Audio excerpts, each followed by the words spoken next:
Hello and welcome to another episode of Pat Baer's Anime Club, my ongoing video series where I take a look at something from the world of anime that I want to chat about. This is recorded live on my Twitch stream at twitch.tv/PatBaer, link in the below if you want to check that out. I do these 4 times a year where I look back at the season that is just wrapping up, and then I look ahead to the season that is to come. I am recording this when there are still plenty of episodes left. We're going to have an overlap here where new stuff is starting while old stuff is just finishing up. Hello in chat to Doodles the Great. So this is a weird time here where there's going to be new stuff starting in July, but the old stuff hasn't wrapped up yet. So I'm doing this when there's still plenty of shows that haven't finished up. In fact, most shows haven't finished up, only a couple. So you're going to hear a lot of me saying at the time of this recording. That'll be a phrase you'll hear quite a bit, because that'll mean like, oh, I haven't finished this show up because there's still episodes coming, or there are 13 and we're only on episode 11 or 12. But it also might mean that when I'm doing my preview, I'm going to tell you some stuff that's like, oh, this doesn't have an English name yet. This doesn't have listing of who's picking it up, because High Dive is very good about saying we have this. Netflix is very good about saying we have this, because they don't have a lot compared to Crunchyroll, who are bad about saying that. They are pretty bad about, like, here's what our lineup is going to be for the next season. Sometimes shows, they just don't get announced, and suddenly they are just on Crunchyroll. And occasionally it's like a week late where suddenly they'll put up episode 1 and 2 because nobody picked it up, and then negotiations happen and suddenly it's there. So you'll hear me say that when I look at a show, when I'm doing my preview, it'll be like, I don't know who's going to get this. I hope someone does. Because most things do get picked up, and occasionally something doesn't. I think that's it. We're using anychart.net here to take a look at some stuff, and we're going to get into it right now. Without further ado, because I've been talking for a couple of minutes in this recording. Let's talk about A Condition Called Love. This is on my list of shows that I would like to check out in the future. Maybe if there's a gap, and, like sometimes the summer season might start a little weak and then new things will be coming out, after a couple weeks. So I might check this out. I've heard good things about it at time of this recording. There it is. The 12th episode will be airing this week. I have heard this pretty good. I don't generally pay any attention to the percentages here that you're going to see in the corner there. Anti-charts rankings of that. That's just users.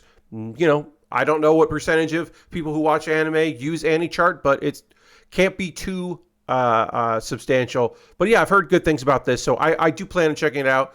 The one issue is, we'll get to it when we talk about summer, there's a lot of romance anime next season, and I'm interested in checking some of it out. So we'll see if I can go back to one that I didn't watch.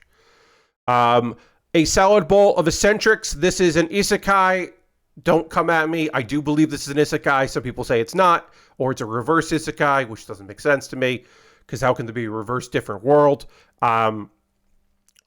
But this seemed cute, and then the first episode I did not enjoy. I didn't like the art style.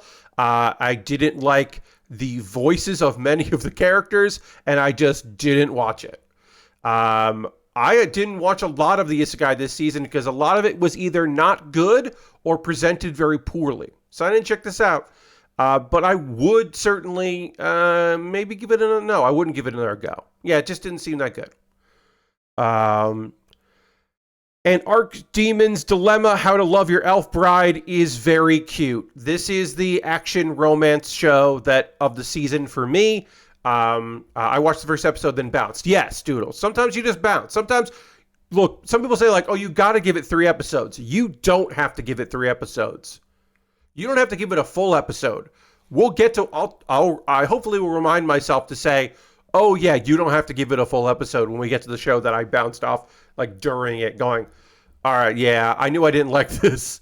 But I did like an Archdemon's Dilemma. I am now completely caught up on this show. I did finish it. I was not watching it weekly, but I was checking in with it every now and again and getting caught up. He's not an archdemon. He's just powerful and people are scared of him. And do I like situational romances where there is a power dynamic? like a huge power dynamic? Generally, no. So like workplace romances, when it's not two people on the same level, when it's like, I own the store, you're my employee, we fell in love. I don't love that. You add in the whole idea of a savior thing because there's a slave that, and now it's tough. It makes it hard. What makes this show enjoyable is the little dragon girl that moves in with them. The little dragon girl being there makes this show. She's the girl in green right there. Nathan, I don't want to answer that because it's plot stuff. I try not to get into plot stuff unless it's a show that I don't think anyone is going to watch. Like if it's so egregious that I'm like, I'm going to fucking tell you a thing about this. I try not to do big moments like that. I'm just saying that the girl here in green, who is the dragon, is very fun. She is a young dragon and just trying to figure out things and is mischievous in a way that is very fun. This girl, the hero, is annoying, but nice. It's fine. It's totally fine. The action scenes are well done. The romance stuff is at least cute. But like I said, I am predisposed to generally not like this style of different levels of status being interested in one another. But it's coming from a cute place. They're trying. As a reincarnated aristocrat, I'll use my appraisal skill to rise in the world. This is a perfectly okay isekai. I don't have anything really negative to say about this isekai. It's just fine. There were so many isekai this season. This one I didn't finish. I think I'm like 5 or 6 episodes in. I might get to it eventually. I do love a not overpowered main character. Our main character, our isekai guy, is not going to change the world, but he is finding people around him to do that, and that is a fun twist on that. He is not helpless. He is not a Subaru, where he is so helpless for comedic effect, but he is just trying his best, and it's pretty all right. The supporting cast is good. It's fine. I think in a weaker season where there wasn't a bunch of cool shonen, where I got my awesome, and some shonen isekai, where I got my awesome fight scenes in, I might have finished this off. Astronaut, I bounced right off of.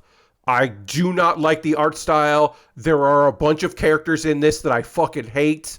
The idea of the bland guy working at a halfway house that is full with weird people from other worlds is very cool. The execution in this felt not great at all. And I love the idea of original comedies. This is not based on anything. I think that's very fun, but this didn't stick with me. I wish it did, because I liked the premise. I just didn't like the actual show. Bartender, Glass of God, not to be confused with the 2011 Bartender. There was a previous incarnation of this manga. This one, it's a really pleasant watch. I'm not a drinker. Doodle says, I watched 4 episodes of Astronaut. Sigh, at least they tried. Yeah, that's kind of how I feel. Like, hey, original anime, that's awesome. There's so much that's based on light novels and manga and video games, and weird, like, oh, this is based on a fashion magazine, like, it's kind of fun to have some original stuff. It just didn't hit. Bartender Glass of God hits because it's very pleasant. There's a lot of philosophy about alcohol and drinking and what it means to be a bartender. There is a plot, but it's very easy to get to just ignore it and just focus on I don't want to say it's rotoscoping, but it might be rotoscoping. At the very least, I will say the detail about hands pouring drinks is very good in this anime. I've really enjoyed my time with it. I don't watch it weekly, but I have like in bits and spurts, I'll watch like 3 or 4 episodes in a row. I am caught up. I will be finishing this. And yeah, it's one of my favorites this season. It's quietly one of my favorites. I cannot say that Black Butler public school arc is one of my favorites because I didn't watch it at all because I don't like Black Butler. Maybe it's my age, maybe it's whatever. Maybe when I first started watching it years and years ago, I wasn't in the right mindset for it. But I have a poor taste in my mouth, a bitter taste in my mouth from Black Butler. Cloverworks is a great company. They do excellent work. I hope that the people that love Black Butler found this to be enjoyable. Yeah, it always says comedy, and it's like, I guess. I don't know. Yeah, it just doesn't do anything for me, and which is a shame, because I know some people that really love it. Blue archived the animation. I did not watch. This is based on a video game. I did not hear anything about this show since I did my preview of the spring, and I have not heard about it since. Did anyone pick this up? Crunch? No. Got this. Amazon UK, YouTube. Okay, nobody picked this up with an American release. Okay, that might be why I didn't hear anything about it. There are shows that don't get picked up. This one did. Chilling in another world with level 2 super cheat powers. The nicest thing I can say about this is it's not one of the badly animated isekai or fantasy action series. Like, there is some dog shit this season as far as animation goes. JC Staff doesn't really put out bad looking products, I'll say that. They're usually, this season anyway, they were Studio Dean. Look, this is fluff. This is like, I don't want to say filth. It's like popcorn. It's a popcorn anime. Very enjoyable. I will say this. The one thing I will say is that this anime takes an active stance where our main character, our main character, who is just a nice person who then gets powers, you don't get much over than like, oh, he treats people well and he doesn't want to be a dick about things. In this case, he doesn't want to fight the demon lord. He marries a demon. He doesn't want to fight for the humans. They send him away, but he doesn't hate them. He doesn't want revenge. He just wants to live peacefully. The way they show that this dude is a good dude is in the first episode, he works with people who've been enslaved or are considered not to be equals with humanity in a different fantasy world. He comes from one fantasy world and goes to another one. He treated them with respect, and he doesn't like slavery. And I know that sounds like nothing, but for an overpowered MC of a fantasy anime, an isekai, that's huge. I don't like slavery is a huge statement to make in one of these fucking shows. So, hats off to you, chilling in another world with my level 2 super cheat powers. The main character has a philosophy. Yes, Nathan, the fantasy world that he's living in did seem more interesting than the one he ends up in because we don't really explore the world. Also, there is a hero and he sucks, and I can tell you, episode 12, he's still going to suck because I'm still reading this manga, and it's way past the anime, of course, and he continues to be an asshole, but he keeps getting comeuppance and escaping that comeuppance, and it's an ongoing gag, which I don't hate, but is pretty repetitive. Yes, Doodles. Generally, that is the... there is not I don't think there's a official phrase for it within the communities, the anime community, especially the manga community. But there is the slavery point where suddenly your isekai decides it needs to have slaves. And slavery point has not been adopted as the end all be all term, but God, there is even one in like. There's one about a kid who just wants to craft things, and he's got a cool spider friend. And even that one about crafting, they were still like, well, what if you got slaves? And in that one, there's the swerve where he's like, actually, I don't want to get slaves. And then there's a double swerve because he does get slaves. And did at least one of them fall in love with him? You bet your ass that happens. Unbelievable. It's just one of those you're like, just stop it. I don't care that it's a fantasy world. It doesn't need to be in this. People are already going to fall in love with this guy and follow him. You don't need to have one of them be an indentured servant at best. Anyway, that's a tangent rant. Date Alive 5. Man, Date Alive 5 is, I'm pretty sure that's the only mech series this season. And to call it a mech series is a real stretch. Date Alive, if you have never engaged with this at all, and I didn't engage with this season, Date Alive is, what if there were a bunch of aliens that could annihilate Earth at any moment, and the only thing standing between Earth and complete destruction is the fact that they're all young ladies, and they're all very much attracted to one dude. That's the premise for now 5 seasons. They just want to date that dude. And things go bad when they get misunderstood and they don't all like each other, but some like each other, but some don't. And at least one of... correct me if I'm wrong, if you know, but I believe there are multiple characters in this season, or in this series, that at some point thought they were the younger sister or older sister of the main character. And we're still in love with them, and then they aren't related. It's wild that it continues. We got more Demon Slayer. Hey, this shit rules. This is a continuation of the movie, but it's canon. Everything's canon. There's a couple more. This is a short season because it's a short arc. They're not padding it, and that kicks ass.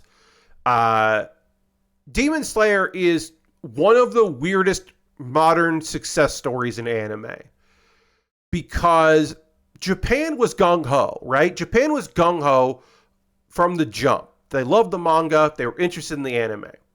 Western audiences were like, I think we might be done with our actual, like, good boy main characters. Like, he doesn't have an edge. He's just a good boy. The demon girl is fun, but I don't know. Ooh, this other character is so annoying. Why do they keep doing this? Why is there a garbage best friend? Wait, I'm hearing one episode whipped ass? This two-core, this back-to-back show, a late episode of it kicked so much ass that I need to go back to it? And then word of mouth spread in Western audiences, both here and in the UK and in Canada, that, wait, no, actually, Demon Slayer whips ass. It's gotten so good, you got to go back to it. And then people did. Like, you don't hear about episode 19 was a turning point in this series. Like, that just doesn't happen in modern viewing of anime. It's kind of remarkable. And then people were just fucking on board with it. 100%. And it continues to be very popular in Japan. It's fallen off a little bit here, but it's still killer. It's still really good. And then also the movies are canon, and that's fucking weird. So strange. Movies are not just filler nonsense. At best, they were like supervised by the creator, and they said like, oh, what if you did like this? It's just wild. Demon Slayer is good, and this has been so good. Demon Slayer continues to be awesome. Girls Band Cry. Is this the one that didn't get a release? Yes, this is the one. Excuse me. Drink a little water here. Sorry, my voice cracked. I'm 99% sure that everyone that is watching Girls Band Cry are watching fan subs. This is not the only all-girl band anime this season. It is also not the only all music, is this queer or not, anime of this season. I did not watch this because it was not picked up by anywhere, and I'm not looking to do that stuff. Eventually I may track it down. I heard mixed things about it anyway, but I know some people really enjoyed Girls Band Cry. Go Go Loser Ranger is just on, it's Disney Plus and Hulu. I don't even know if it's on Hulu in the United States. It might be. I did not watch this. The premise of this sounded so good. And then a friend of mine messaged me and was like, hey, you won't like this. And I won't explain why, I guess. Jatsu says I enjoyed this. But I was explicitly told, and then told the reason why I wouldn't like this, and then I didn't end up checking it out. But yeah, I know some people really dig it. But yeah, this didn't hit for me because I didn't even give it a shot. God's games we play. So I have watched a few death game anime. I've read a few death game manga. It's not a subgenre that I'm particularly interested in. It kind of has to be really fucking good. Like, it's got to be that one, oh God, what's the name of it? There's one where a guy, I forget the name of it, and my apologies because I'm about to compliment it, but the main character in a death game, every decision he can make, he can have 100 incarnations of that world. Like, he can see all the worlds and then pick the best outcome based on all those. And that's an interesting twist because you see him fail constantly. You see avenues that don't work out. And it's really engaging and adds to a death game scenario, which I'm generally like a battle royale, which I'm just not super into. And I go with that to say I did not watch this one. Also, if you're like, oh, we're doing a death game and it's also funny and ecchi, I'm like, nah, I'm all right. I think I'm okay. I don't think I need to watch that one. So I didn't watch God's Games We Play. I gave up on Grandpa and Grandma Turn Young Again. I appreciate that it was only 11 episodes. Same thing with Black Butler. More shows should not strive to need to do 12 episodes if they don't have it. Put that money to just make the episodes better. This is a fine... I think I would even just like jump into a random chapter of this or the manga maybe, because there is something inherently fun about the idea that these two people don't really change once they become young again. They're just very much in love and acting like old people, and that's fun. If it wasn't for the fact that there's a child, a teen, that has the hots for Grandpa because he's such a good-looking dude, if that character wasn't there and that wasn't played for laughs, I might have finished this series. But it's got a deal breaker in there for me. I don't like children in peril, and I don't like fun jokes about incest.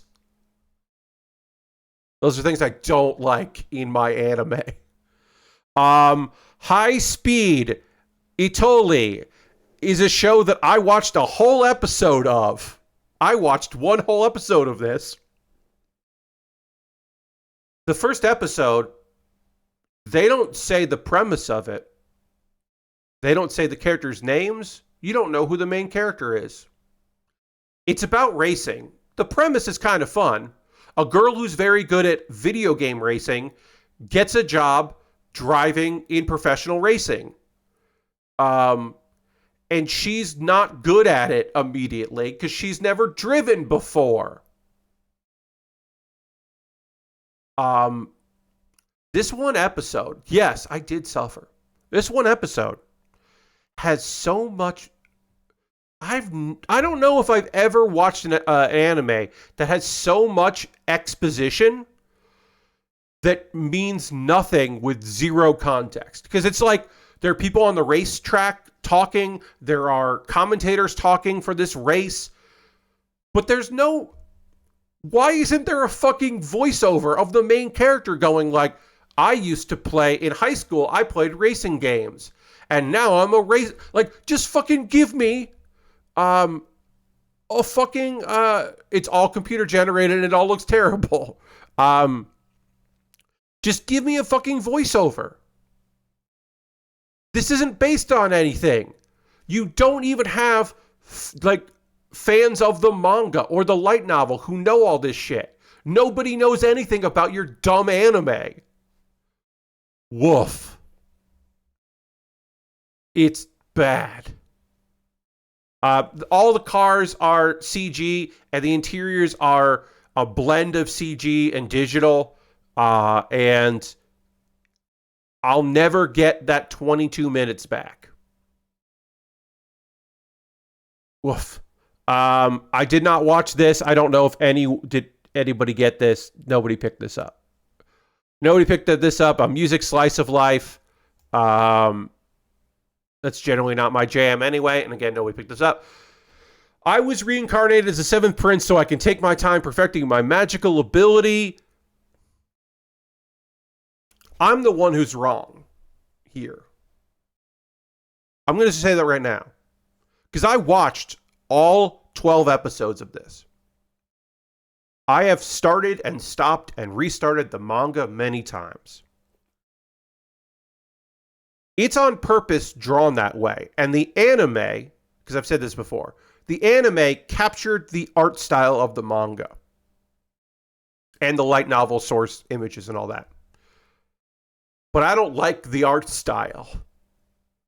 And I still watched it because it's the best fight animations outside of maybe Dungeon Meshi this season. Or some of the fights in this season of that time I got reincarnated as a slime are excellent. But as far as action adventure series, I was reincarnated as Seventh Prince. Like, just go on Crunchyroll's YouTube channel. Watch some clips. The fight scenes are incredible and also funny. It's just that they draw him like a pretty boy. And they draw everyone. They draw it like it's a magical girl manga for like teen girls. Or like preteen girls. Which is so weird. Like, the little demon pig is cute. And I think it's a juxtaposition because you have this, like, I'll say it, the main character is a psychopath. Like, he does care about people. He's not, like, unfeeling. But he cares about magic much more than he does about people. He's a little tsundere about people. It's really great, and I didn't like it. But I also really respect it. And it's fucking complicated. And so I kept thinking about it. I kept being like, I'm not going to watch this because I hate the art style. And they got the art style accurate to the manga. And then I watched like a clip of episode 3. And I was like, fuck. The dog friend is so cute. There's a dog friend. And it's got like, it's a big fluffy dog. Huge, huge, huge dog you can ride on. But it's got like the derpiest face. God damn it. There's a kung fu girl who is so fun. Okay, I'll say this. An actual thing I can say about it. This girl's a creep, and this girl's a creep. They're both creeps, because they're both very much enamored with this young boy, who they don't even know is magical or super cool until much later. He's just a prince that kind of keeps to himself and is weird. And they're both creeps about him. So there you go. That's some actual criticism about this thing that otherwise all the problems are on me. We'll move on. We got a scroll wheel. Jellyfish Can't Swim in the Night. Doga Kobo is a fantastic studio. Did High Dive get this? Yes, High Dive has this. I did not finish this. This is the other girls form a band together, mix match pair, is this queer or not kind of show. It's the musical performances this are much better animated than a show that I like better that we'll get to soon, where everything about it is great except that they don't have money for rotoscoping. This show has a little bit of money for rotoscoping. It's not great, and I didn't finish it. But you could fucking definitely do worse than Jellyfish Can't Swim in the Night. And again, Dogakobo, at the very least, it's going to look good. Oh, hell yeah. Kaiju number 8. This one I watched and haven't been able to finish it. It's not bad, but I couldn't get into it. Yeah, totally Doodles. That's kind of the same way. I'm kind of the same way. Kaiju number 8. I have been told that there are some changes made between the manga and the anime, and I am blissfully unaware because I never got into the manga, but I am enjoying the anime quite a bit. Production IG is nailing it. They're killing it with this show. It's goofy as shit. This is one of 2 anime for cool dudes. This season, we'll get to the other one that is another anime for cool dudes. A lot of philosophy in here. The one thing I will say is, and it's a trope it's like a pattern within the show, is a fight is happening and a character is going to get a flashback. But it's going to happen there will be multiple flashbacks in the same fight. And that's weird. Just do the whole flashback. Don't cut back and forth. That's weird to me. But that just seems like the thing for this anime. But otherwise, Kaiju number 8 whips ass. It should be on the top of your list if you did not check this out. Please, please do. Kafka, our main character, is just so likable. He's just trying, and he is in over his head, and it's awesome. I am dropping frames. We will not know this in the local recording. My apologies for folks that are watching live. We had a dip in frames. It seems to be returned here. But yes, local recording. People watching this later on YouTube, you don't have to worry about it. To just sum it up, Kaiju number 8 is great, and you should check that out. And hopefully things will be okay. I'm going to refresh my stream here, and hopefully everything's going to look good there. My apologies for folks that everything went real weird there for a second. Hopefully we'll be aces from now on. Konosuba Season 3. I did not watch this because I do not like Konosuba. I appreciate they only had 11 episodes. Good on them.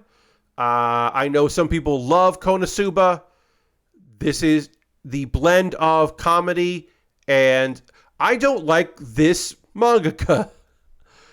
His comedy is something that I don't appreciate, but his art is great, and his characterizations are fun. I did like the prequel series for Megaman, because I like Megaman because she's fun, and her prequel series was pretty okay. You should try the number 8 manga again because the art is amazing. Yeah, Nathan, I never got super into it. I would like to get back to it. That and another series that we'll get to, which is the other anime for cool boys, has a manga that I never touched, and I gotta. So yeah, Konosuba. I don't have much to say about it. It's one of the highest ranked isekai, but not one that I like. Laid Back Camp Season 3.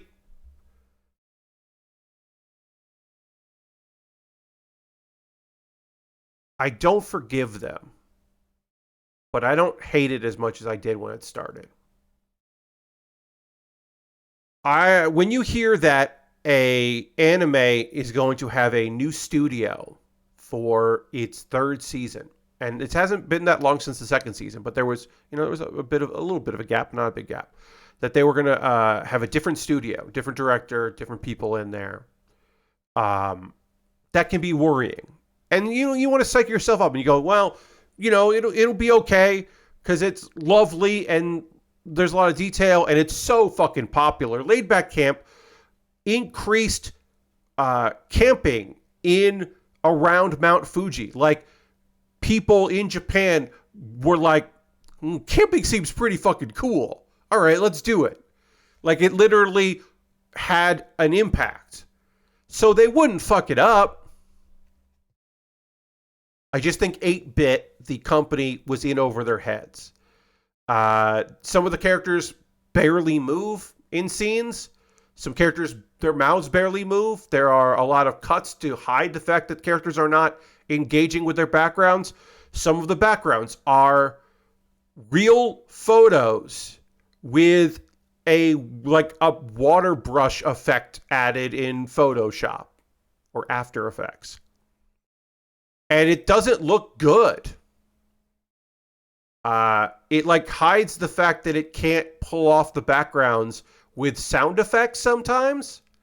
It's incredibly disappointing. But at the end of the day, it's still a bunch of very fun girls going on adventures together and having a great time and being silly together. And the writing is still incredibly strong, and the vocal performances are still so good that it ends up being better than it should be. And 8-Bit is escaping with me not hating them as a studio. Like, if I see that they're working on another project, I won't be like, oh, well, I'm not going to check that out because they suck ass. But I am pissed off because Laid Back Camp deserves better. Laid Back Camp wasn't my favorite show this season, which is wild to say, and might not even be in... this has been a very good year for anime so far. I could see Laid Back Camp not being in my top 10 because I'm so mad at the production of it. Ugh. Infuriating. My favorite show or my second favorite show, depending on the year. Ugh. Mission. Yozakura Family. I did not watch this at all. It is a 2-core. They're getting 27 episodes. I have time to get into this if I wanted to. It is a Disney Plus Hulu joint, so I have not checked it out. Silverlink is a fine production company. This manga people enjoy. I do not know if this is good or not. If you know, you could put it in the comments in chat or in the comments later on this YouTube video when that goes live. If you were like, oh, Pat, you got to check this out, or no, you're all right. I can never tell when it's the Disney Plus / Hulu thing if nobody's talking about it because it's not on Crunchyroll or High Dive, or no one's talking about it because it's not great. But I haven't heard much about this, if anything.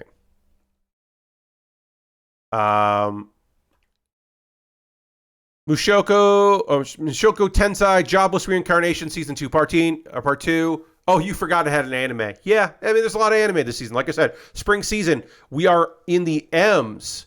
And I've been talking now for 40-something minutes. I've been recording, for 37 minutes, and we are in the M's. Jobless Reincarnation is a show that I cannot convince you to watch because I'm not convinced it's good. But I will tell you this. As the show progresses, the main character grows and changes. I have talked about this when the first season of the show came out. The Jobless Reincarnation is the grandfather of modern isekai. Yes, the idea of getting into different world stuff.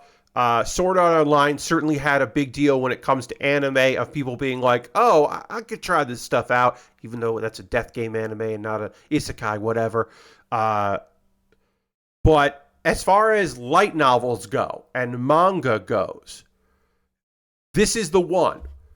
And for sometimes, I'm dropping frames again. My apologies to folks that are watching this, that I'm dealing with this here on the live stream.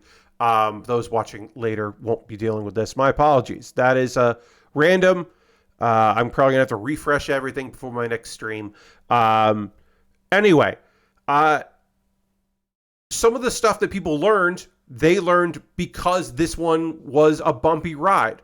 The main character is unlikable for so much of the series, but not unlikable in an edgelord way, unlikable in a scumbag way. It starts with him at birth and takes a long time before he is at an age where anything is happening. And a lot of modern isekai skips ahead. They do jump to that, or they just start with them in a teen body or 27-year-old's body. Often teen. This one stumbles, but also it's gorgeous. The magic in this looks so fucking good. And the characterization is fantastic. The animation quality is top tier. As it goes on, it becomes much more of an interesting series. I would even say you could start with season 2. This is part 2 of season 2. You can start with part 1 of season 2 and just watch like a recap on YouTube about it. Like watch a couple of episodes of I forget the guy. Any News, not Any News Network, Anime News Network, Annie News. Just watch some like Annie News stuff about the show. And just pick it up because it's really good, but it also is it's a difficult recommendation. This is not a difficult this is not. Oh, that I flubbed that so bad. This is not a difficult recommendation. My Hero Academia season 7. Bones is killing it. This whips ass. This is so fucking good. God damn. Started late in the season. It's a 2-core. Every season is one of those things where you're like, hey, there's a lot of cool shit happening, and also, oh god, I'm so sad about this. This is the season with the big reveal, which I will not spoil in case you don't know, but I will say this. There was a thing that was hinted at in the manga, and then the manga kept going, and they never did anything with it.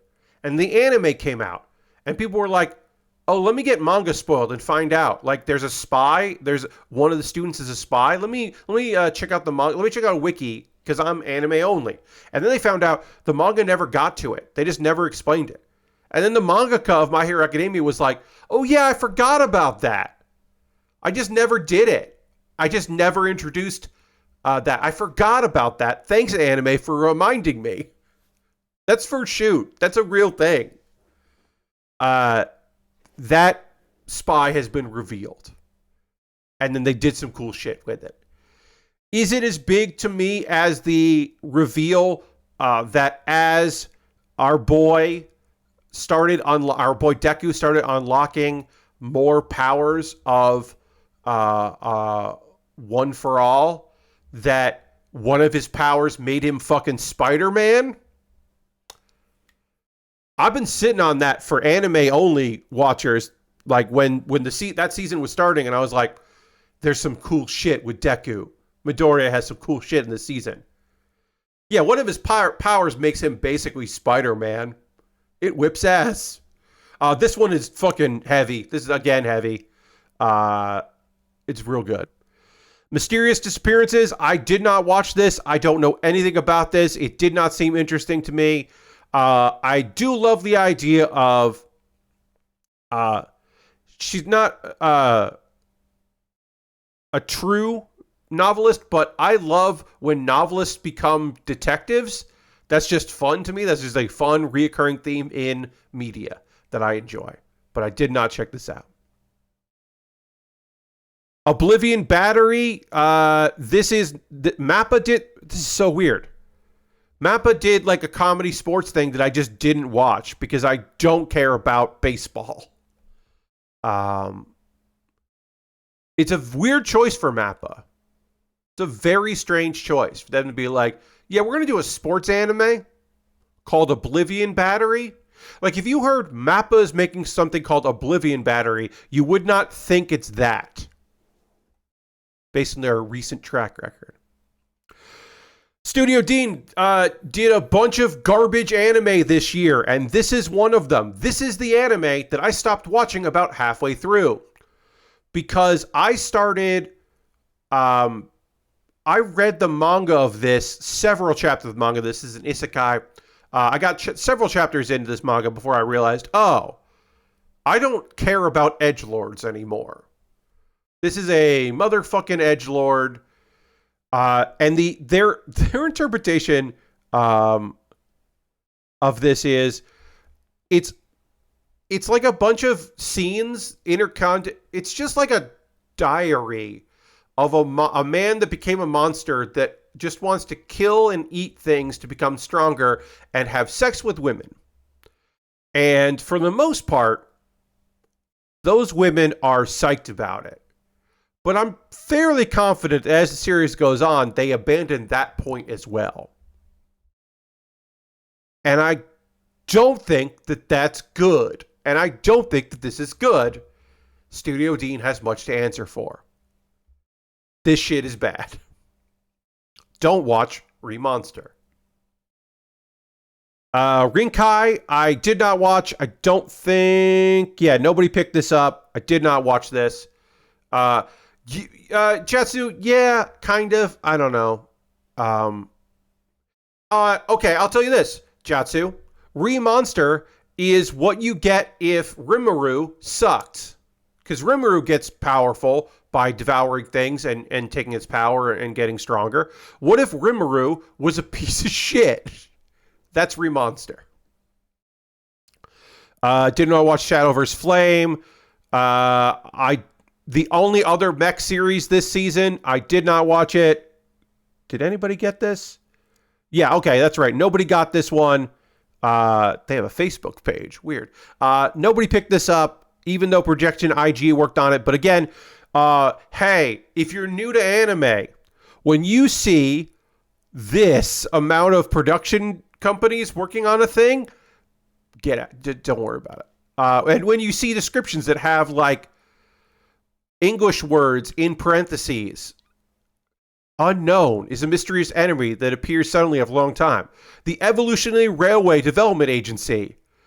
Like, this is all bad shit. This is all red flags. I did not watch this. Did not track it down to see if I could find it fan sub somewhere. A train that becomes a robot is cool. Sound Euphorium Season 3. I never finished Season 2, so I did not pick up Season 3. This is on my list of things to check out at some point. I don't know when I'll ever get to it, but someday I will watch Sound Euphorium. Spice and Wolf, which is it's a 2-core. It's a back-to-back 2-core. I have been hearing great things about this. This is a quality remake. But here's the thing. I really liked the first one. And as far as I know, it was a good interpretation of the source material.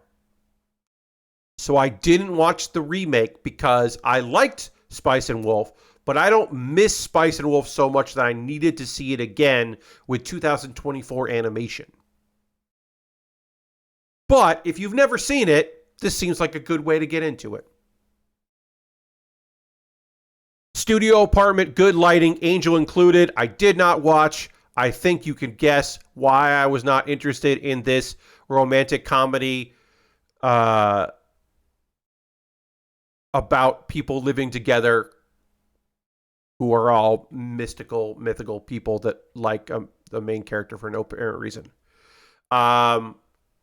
Doodle says, yes, one of my shows from the season, I watched the first one, enjoyed it, but it was missing a chunk of the story. Okay, yeah. So I guess as it goes on, yeah, Doodles, I did not watch the Angel show. Studio Apartment, Good Lighting, Angel Included. Which I think is a fine title. But yeah, I didn't watch this. Tadaima Okairi. I feel like we're at the point now. We did it, everyone. Congratulations. We did it. There is a queer anime that is bad, but not because of its interpretation of what queer people are. It's bad because the story isn't good, and the animation isn't good, the source material isn't good. We got a bad queer anime, everybody. This is a gay as hell anime that is bad. Congratulations. We don't have to pretend. There's still not enough queer anime out there. But we don't have to pretend like this is good. Because it's not. It is not good.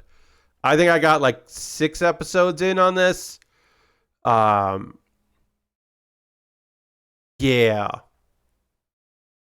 There's some stuff I'm not even going to get into here that like is real weird. Again, Studio Dean has a lot to answer for because I don't think that good animation was going to make this better because it's not good, but it would have helped it.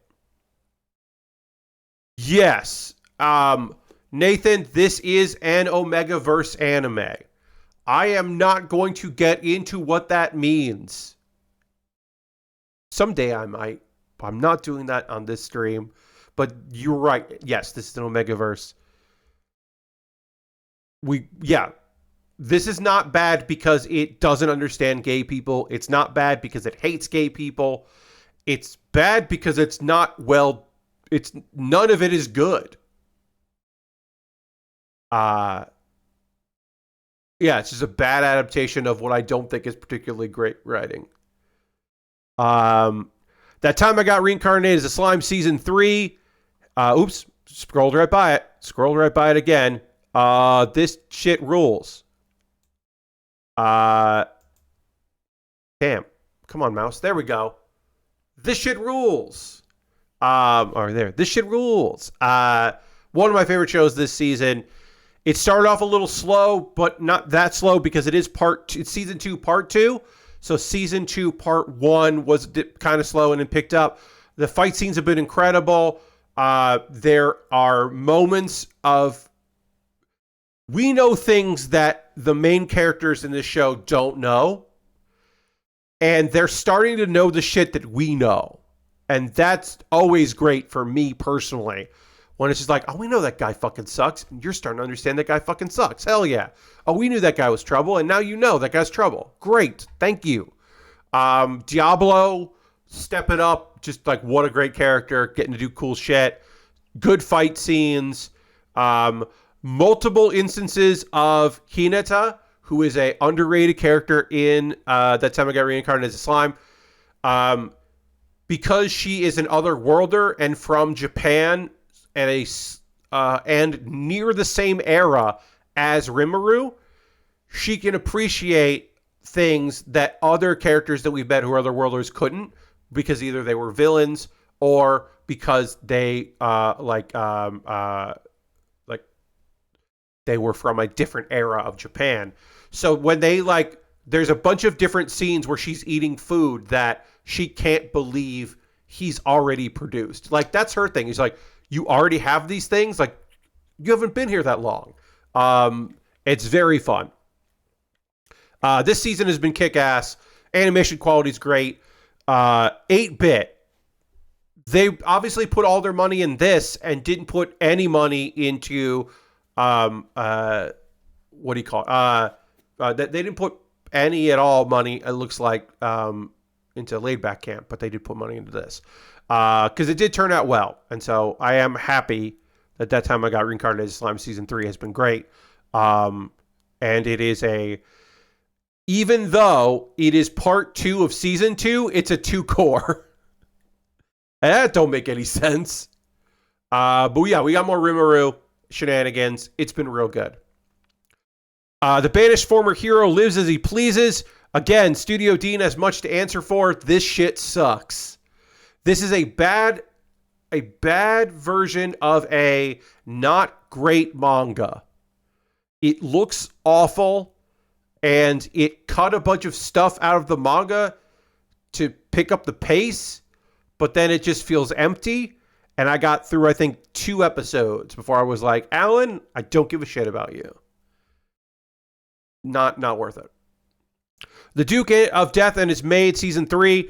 I am so impressed that this show has so many seasons because it feels like the first season came out yesterday.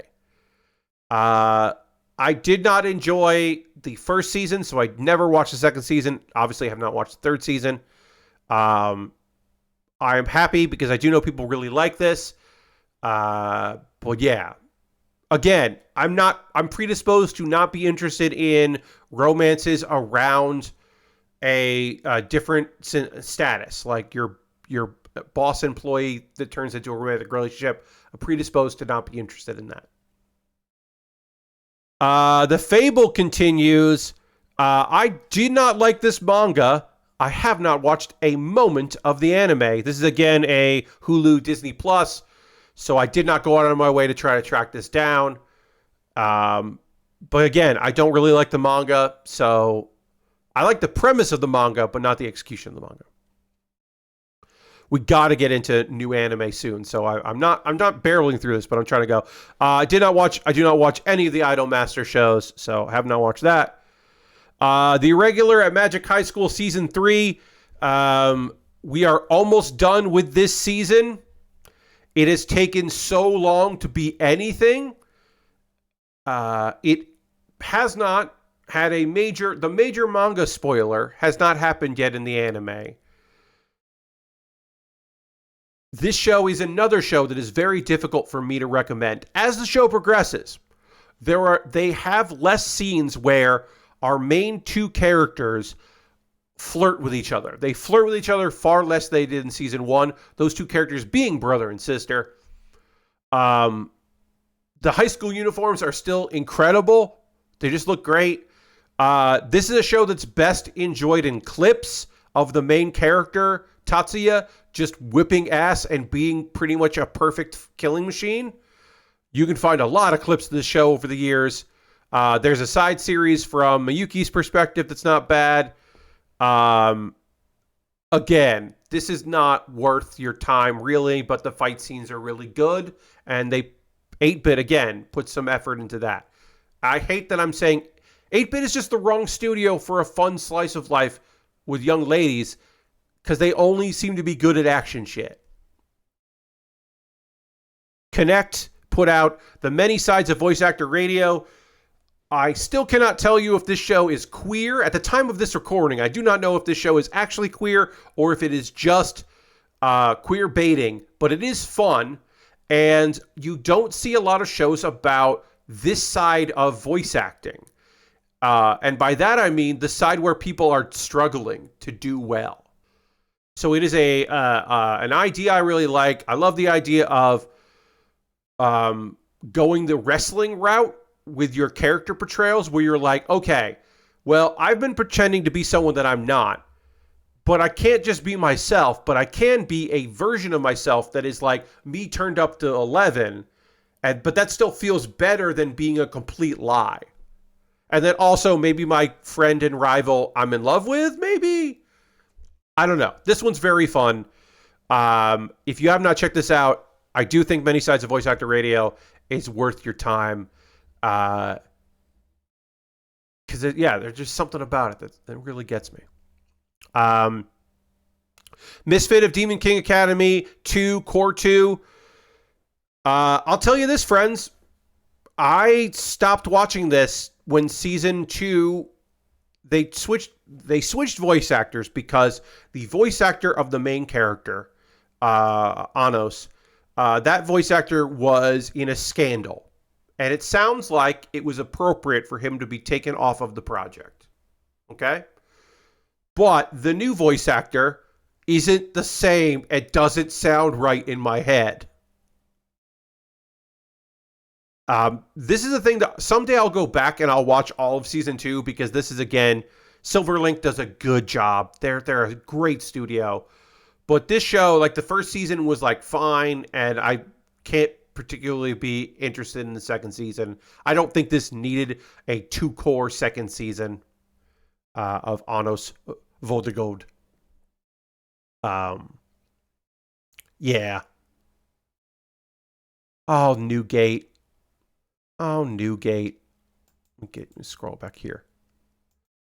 Newgate is a very pleasant and enjoyable and action-packed manga with a incredibly terrible adaptation. It looks like shit. It's such a fucking bummer how the Newgate looks so bad. Again, multiple studios on it. It just looks so bad.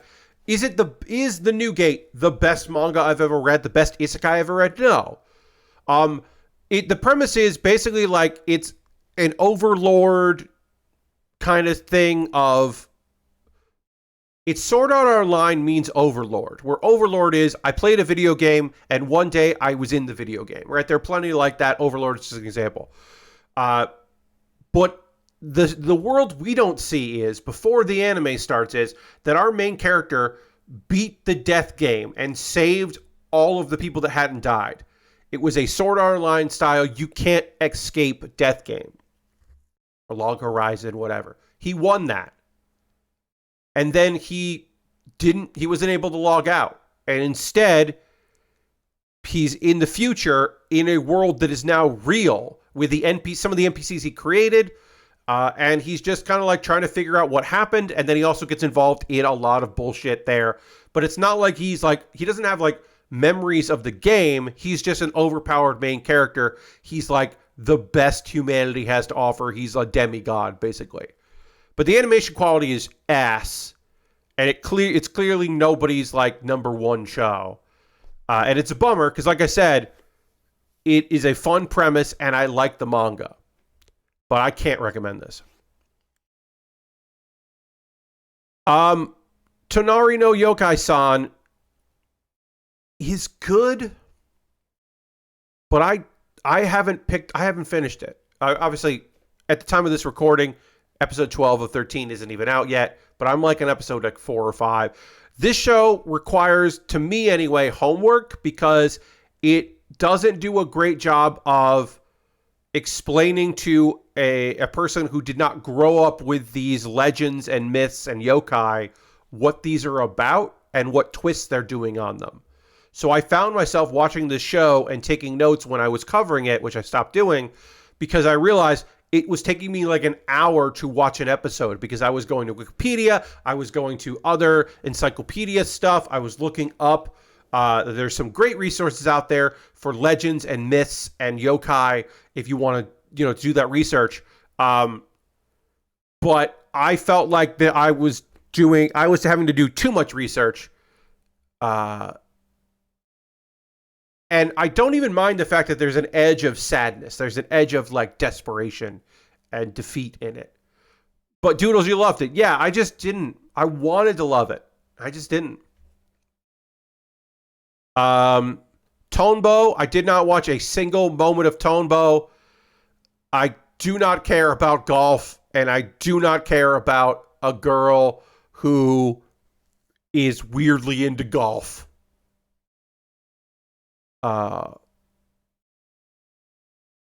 Yeah, I was never going to get into that. I applaud this 8-episode sequel to a show I've never heard of. I never heard of this. It was a sequel to another thing. The first sentence seemed fine. One day a new sword manifested at the Citadel. Okay. Yeah, I didn't watch this. Train to the End of the World. I wish I liked this show better. It's another original, and I know it started off hot, and I wish I liked Train to the End of the World. I think the comedy works really well. I think there's an amount of danger in it that seems not like overpowering, but still present and there, and I respect that. I'm going to drink a little water. Hold on. But yeah, I just wish I liked this better. I'm going to finish it. I will finish this show up. Maybe I will like it better. Maybe you'll hear me talk about it later. But yeah, I wish I liked it more. Unnamed Memory is God. You'd think Studio Dean made this. This is the other show that I'm enjoying. I think it's the wackiness of the apocalypse that gets me. Yes, it is a very wacky apocalypse. That's a good way to put it. Unnamed Memory is not an isekai. It is a romance series where one of the characters definitely does not want to be in a romantic relationship and is not bullied, but is kind of insisted. She's a bit worn down, and that's not great. But the action scenes are really well done. I think the story is very fun. I like the manga way more than I like this anime adaptation. It's fine. It's not great. I just got caught up on it this weekend. I can't give you like they're wrong. You got to check this out. It is a totally forgettable anime adaptation. I will read the manga at some point again and be like, or get caught up on the manga again and then be like, oh yeah, there was an anime of this. Which is a shame, but yeah. Vampire Dormitory. I did not watch a second of Vampire Dormitory. Yeah, this did just nothing about that appealed to me, so I did not check that out. Viral Hit is a manhwa adaptation. Hell yeah. Happy to see more manhwa getting anime adaptations. One would hope that, Tower of God is getting a second season, that some of the bigger ones, because Noblesse didn't really do too well. But Solo Leveling did very well. It maybe didn't hit as hard here, but it did very well in Japan. So it is nice to see manhwa getting adapted, South Korean comics getting adapted. But I hate this manhwa. I don't read it anymore. I read like 10 chapters and I was like, oh, I hate the art style. I don't like the story. So I did not watch this anime adaptation. But I do want more manhwa to come out. Just manhwa that I like. Adapt the shows that I like. Damn it. Whisper Me a Love Song.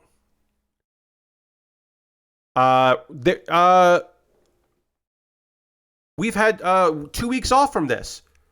There was a 2-week break about halfway through our episode. We got up to episode 8. So 9, 10, 11, and 12 still have to air. So 2/3 in. Is worrying. It is worrying that they took a 2-week break from this.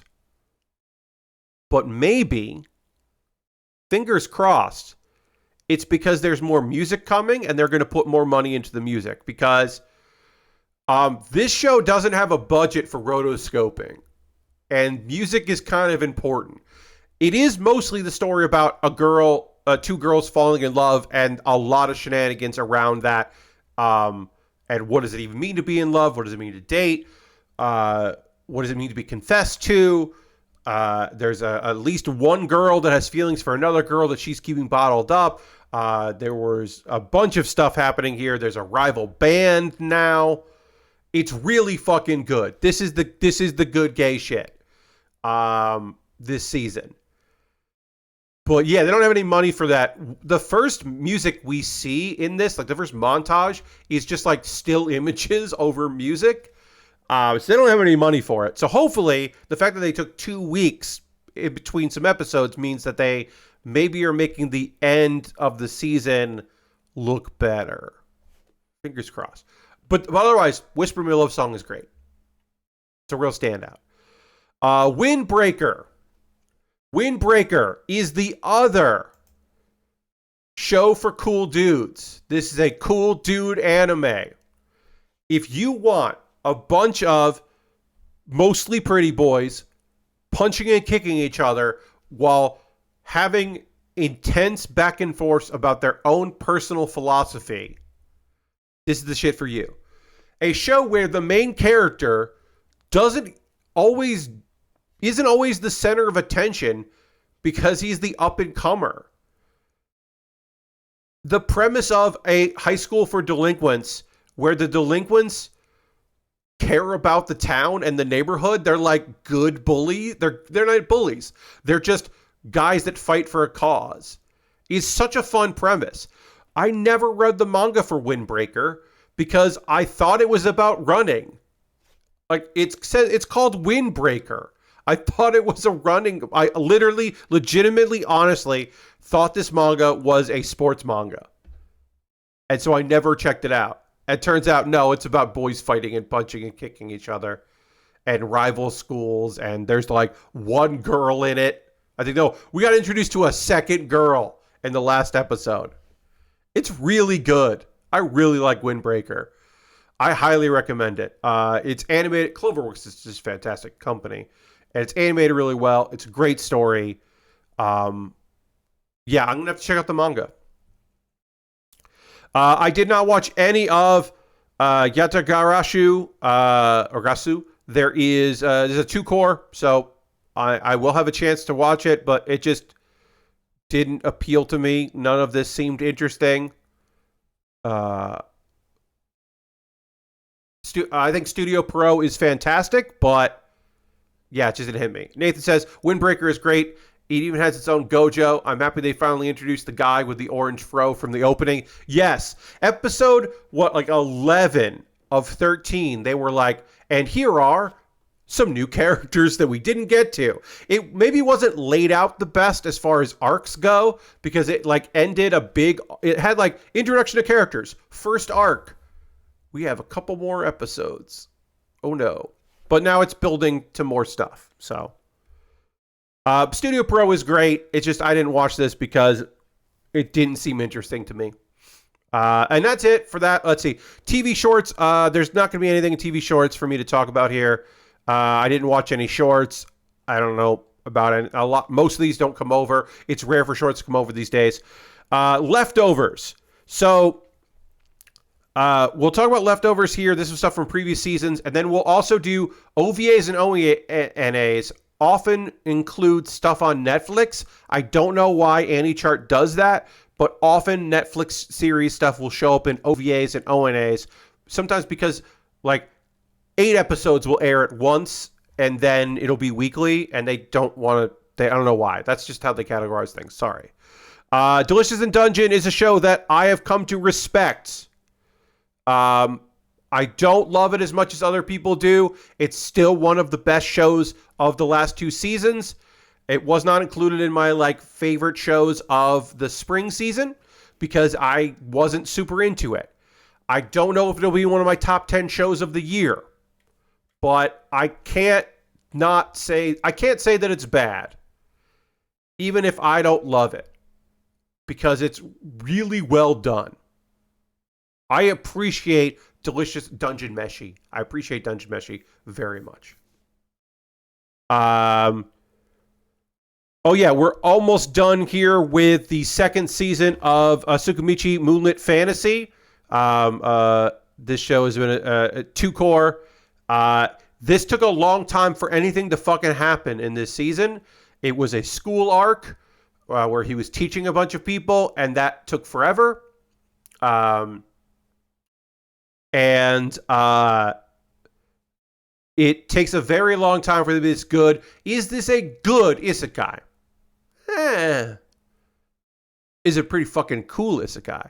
There's a giant bear there's a giant talking bear in one episode of this show. Giant eagle, too. At one point, there's a big bear, and then there's an even bigger bear. And that's great. This is like one of those things where an episode will happen and you're like, that was pretty all right. And then you're thinking about it for a while, that was pretty fucking cool. He did have a cool Power Ranger, a Kamen Rider style costume, and that was kind of cool. And oh yeah, he finally figured out the thing that we've known for 2 seasons. Okay. Moonlit Fantasy is your favorite isekai for Nathan. Yeah, the season was a bit stretched. Yeah, this season did look. It's got 25 episodes. It definitely did not need to be a 2-core. It certainly didn't need to be 25 episodes. Did not need a 13-12 break. It could have been 24 if it had to be 2 seasons, or 23 or 22. Definitely, this show could have been 22 episodes, but it's still really fun. The premise of I got summoned to a world, and then the person that summoned me is pissed off at me and punishes me is still fun. And the supporting cast is good. Urusei Yatsura, 2020, Season 3. Which is also technically Season 4, as it says here. High Dive labeled it Season 3 and Season 4. But it's still just the second half of Season 3. I'm way behind on Urusei. Yes, Nathan. Moonlit Fantasy needs more Mio and Tome. Yes, those characters should definitely be in more stuff.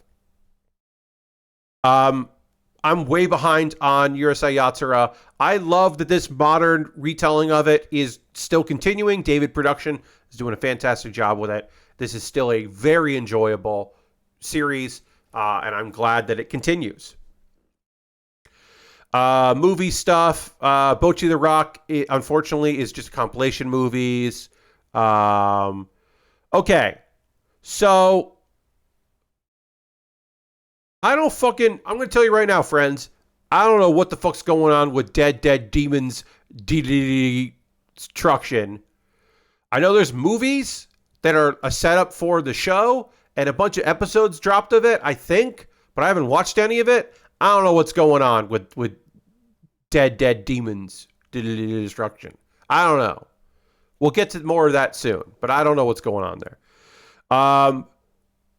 This is a theatrical cut of a bunch of episodes.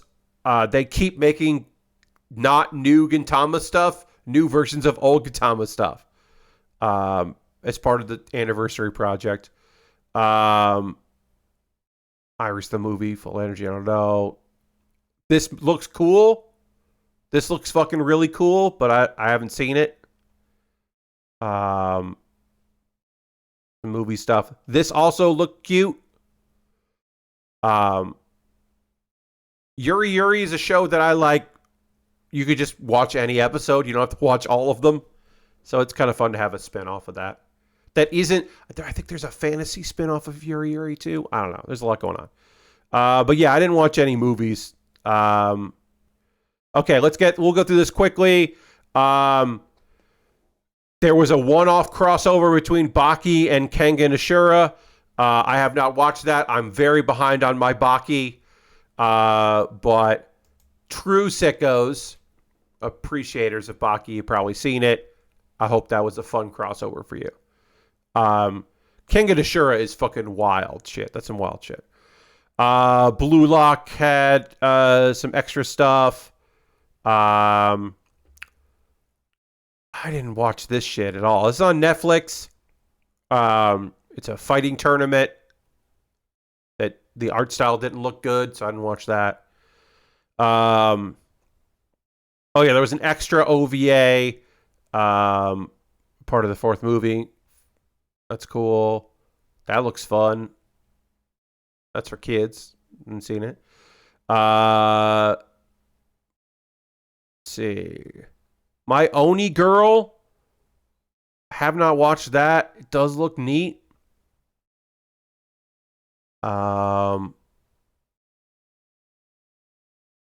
This is just like, right? Yeah. This is a sports thing. This is a sports thing that looks like it's one of these where like, this is a sports anime special, that looks like it's, that fucking Seven Deadly Sins anime. That's weird to me. Saint Seiya stuff, haven't seen. Sandland, I did finish Sandland. And Sandland is really fucking good. I really enjoyed it. That might be one of my favorite shows this season. I think Sandland whips ass. I did like it when it went weekly instead of just chunks coming out. I would recommend that people track it down if you haven't seen it. But yeah, I really did like Sandland. I didn't end up catching that. I don't think anybody picked that up. That's just a one-off. That's just a cruising thing. Let's see. Anything else I can talk about here? Nope, that's it. Great. We can finally do this, friends. Nathan, yeah, you can find Sandland. If you want to watch Sandland, you can find Sandland pretty easily. Let me get the whole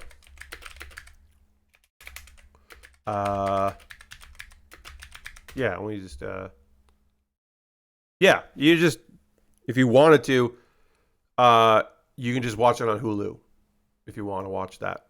Yeah, all 13 episodes are on Hulu. That's where I watched it. I'm like, wait, I watched it on Hulu, right? Yes. All 13 episodes are on Hulu. You can just watch it on Hulu. Hulu did not make a big deal about it. Once the bulk of it, the first batch came out, and then they went weekly, they didn't make a big deal about it. They should have. All right, now, friends, I talked for an hour and 20 minutes, and now I can finally talk about the summer season. Now, luckily, there's not as much anime in the summer season, so we can kind of get through this, especially with the leftovers and all that. Key things to take away from this part of the video or the live stream, depending. We're going to talk about stuff that might not have a streaming service that picked it up yet. It might not have an announcement that Crunchyroll has this. Nathan's asking me to hydrate. Thank you, Nathan. Appreciate you. We might not know that it's coming to Crunchyroll or High Dive or Hulu or whatever. It might not have an English Romanji name. But by the time you're watching this, like on YouTube, it might have those things. It might have been announced because we're still a little ways out. So, hopefully a bunch of these shows that seem interesting will get picked up. I have no interest in Real Girls. I have no interest in this series. I do not care about a girl that cosplays to make a guy who does not like real women interested in dating her. Maybe it's really fun. JC Staff does good work. Maybe it is a very fun manga. And it's better than its premise. Maybe it's surprisingly shockingly better than its premise, but that premise sounds terrible. A Journey Through Another World, raising kids while adventuring. There are some isekai this season. There are a couple that I'm not super interested in. This is one that I am very interested in.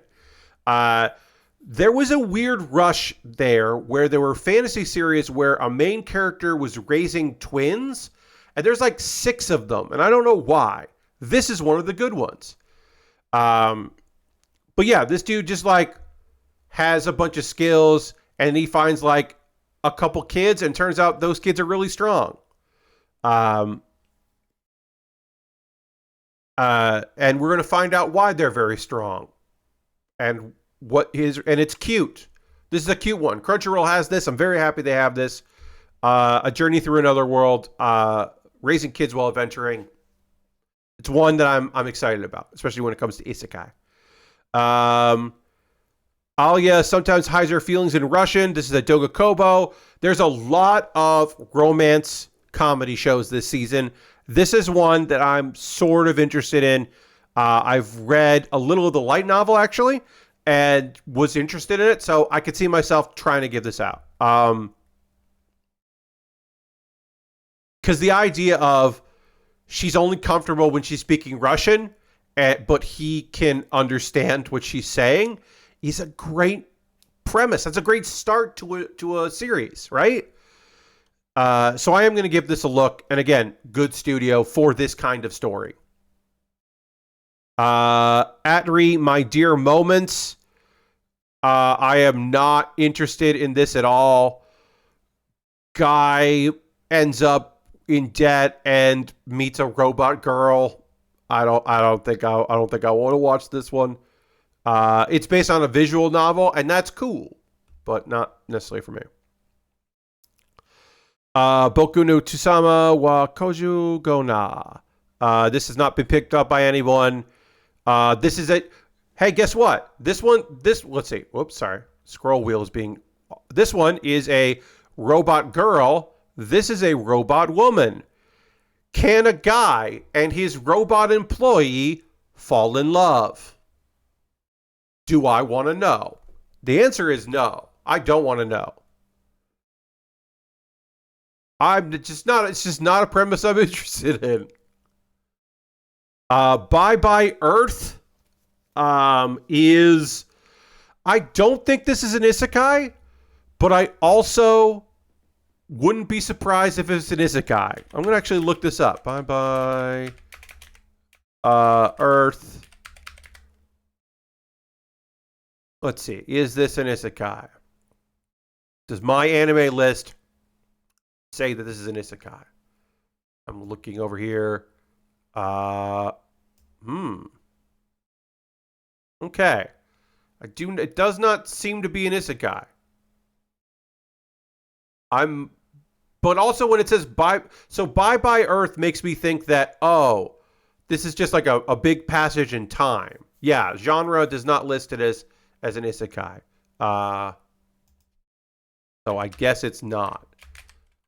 I'm just trying to make sure, because I like to know if there are isekais out there. So I should just Google it. Is Bye Bye Earth An isekai. Anyway, the premise seems pretty cool. A girl is a human in a world that are just all, monsters, and not monsters, but, beast people. And she's going to wander around with a giant sword. So it's a girl with a giant sword, and that sounds cool as hell to me.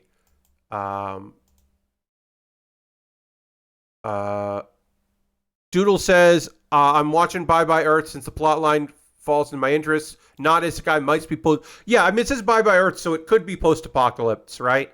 That could be. It'd be a time, Now, if she was from the past, you could argue that it's an isekai because she was from a different world. But yeah, this looks pretty neat. I'm gonna check it out. We got to get through this stuff because it's 10:35 local recording. Card Fighter. I don't watch any of these. Days with My Stepsister. Fuck off. I'm not. A Studio Dean, already a bad sign. These are two people that have to live together as stepbrother and stepsister. And it's a comedy, of course, these categories are by any chart and any list. This is not definitive. I can't say for sure these are accurate because they include, sometimes they get it wrong. But it says comedy, psychological, romance, slice of life. Days with My Stepsister. No, I'm not. I'm not going to watch that. The premise of this seems kind of cool, but also has a lot of keywords in it that make me go, They call vampires vamps. I don't like it. There's a nursery, and he's also friends or something. And then there's people that are trying to murder vampires, and there's noble vampires. And then I was like, Delico's Nursery is a completely new work based on Trump, a stage play called Trump, and serves as a sequel to the Grand Guignol 2017 stage play in the series. So it's part of a bigger story that I know nothing about. But I was like, when I read Vamps, I was like, oh, I'm probably not gonna check that out. I am gonna check out Dungeon People. It is a story about a girl that gets a job working on dungeons, and it is a slice of life kind of series about the ups and downs of being a dungeon person. Doodle says, I'm going to watch Dungeon People since I do like these slice of life shows based around fantasy dungeons. Yes, I like slice of life shows set in a fantasy world. One of my favorite series was the one about trying to find the right house for the dragon. Because that show was just mundane fantasy shit. The isekai about the handyman, that had way more action in it than I was expecting. But I love the Handyman in Another World series. Because it's just yeah, you could have a thief, or you could have a guy that understands lock mechanics to open up your treasure chests. But Dungeon People seems neat. I'm going to check that shit out. Fairy Tale, 100 Years Quest. Another JC staff joint. Look, I love Fairy Tale. The mangaka of Fairy Tale and Rave Master, I just like the stuff he does. I just think it's neat. Fairy Tale ended, and it felt like nobody cared, which was weird to me. I mean, people did care, but it had been on for so long, and it's such an epic long story. This is just some of the Fairy Tale Guild doing new shit. It's a sequel manga, so it's based on the sequel manga. I'm surprised Crunchyroll has not announced it, because I just assume they will have it. I'm still assuming they're going to pick it up. Time of this recording, they haven't yet. But yeah, and there's a video game announced for Nintendo Direct. You're right, yes. But yeah, I've always liked Fairy Tale. I think it's a good dub. I think it's a good sub. I am gonna watch this. Am I gonna cover it for the streams? Probably not, but I'm gonna watch this. I hope it doesn't end up on a service that I don't have. Because I could maybe see Hulu trying to get it, like they did with Bleach. You know what I mean? I don't know. Grenzer U is is a series that is part of a larger world that I am not super into because I am more on the mech side than the super robot side when it comes to machines, anime with cool machines. I'm not the biggest of the super robo kind of people. So I'm probably not going to watch this, but I'm glad they're still making it after all these years. All right, let's go into... Oh, yeah. Okay, so... I talked about how Remonster is an anime for edgelords, starring an edgelord. Here's another edgelord isekai. This is an edgelord isekai. I assume Crunchyroll picked this up because it's a manga that does well, that sells well. Nobody's picked it up yet. This is the failure frame. Premise is simple. A whole classroom of people get summoned. A guy who has always been mistreated and treated poorly and down in his luck and never had anything go his way. They're like, your skill sucks. And they dump him in a dungeon for him to die. And he doesn't die because his skills are abnormal, but they don't mean bad. And he can get better. And he wants revenge. He wants revenge on the goddess that summoned him and abandoned him.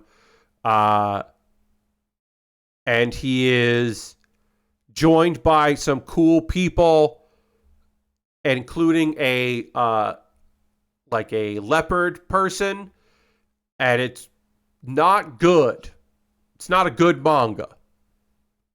But if you need an edgelord overpowered main character, you might be interested in it. But I'm not going to watch it because I don't like the source material. Who knows? Maybe the light novel is excellent and the manga is just bad. That's happened before, but I don't like the manga. I parry everything. This is not to be confused with the from 2 seasons ago about the guy that has a defense of level 999 defense, but it's similar. This is one of those not an isekai overpowered main character fantasy series, but I really enjoy it because it's fun. Our dude he is so dumb. He is just a simple guy, just living his life. He wanted to be an adventurer. He trained for years to learn stuff. He can only use parry. And he's like, well, I don't think I could be an adventurer if I can only parry. Well, it turns out he can parry everything. He can parry things that you shouldn't be able to touch. And he surrounds himself with some cool people, and he's just trying to do the right thing. And it's one of those things where he's like in over his head without knowing he's in over his head. And he's a good dude, and it's fun. Because he's going to just try hard. He's going to try real hard. This is one of 2 shows where the main character is just a good guy who's a little older than everyone else, who's just fucking trying his best. I like both of them, weirdly. This fucking shit. This is the 40th anniversary.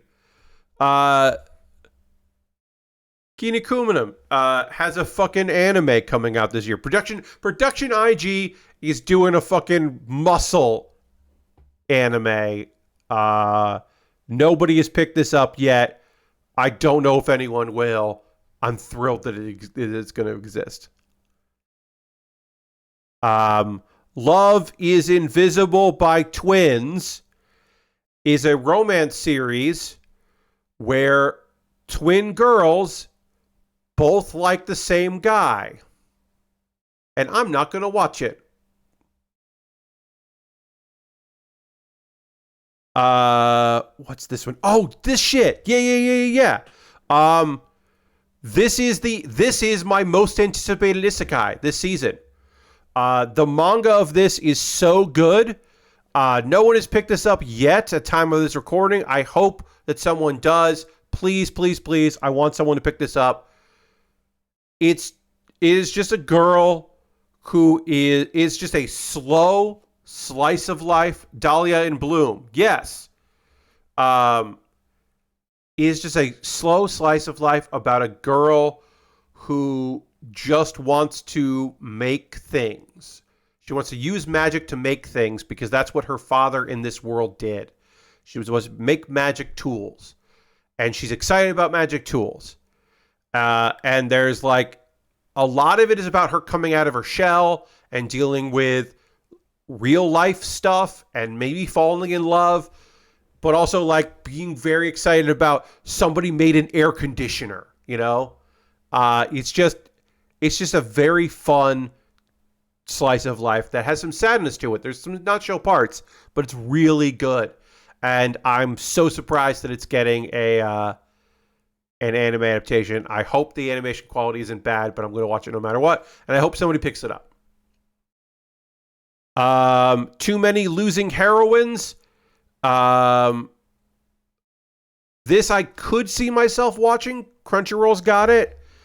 It is the idea of this dude tries to comfort a popular girl, and that leads to him becoming the guy that girls go to for advice, which isn't the worst premise, because it is fun that this dude specifically wants to just be a background character, and now he is like a main supporting role. And that's at least an interesting premise for a high school based romance series. So I might give this a go. I don't know yet.